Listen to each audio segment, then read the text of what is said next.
Бүгінгі күні ең көп талқыланып жатқан мәселе ол атом станциясын салу мәселесі. Атом электростанциясын салу туралы шешім серпінді жоба екені сөзсіз. Бұған оң халықаралық тәжірибе айқын дәлел бола алады.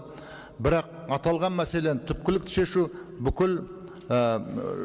шешу үшін бүкіл қоғамның бірігуі қажет. 6 қазанда өтетін референдумда халық өз шешімін қабылдайды.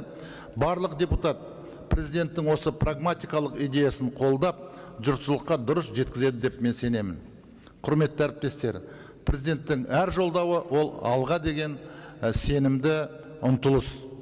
Бұл мемлекет басшысы әу бастан белгілеп берген ауқымды мақсаттарға жегутуге бағытталған жүйелі қадамдар.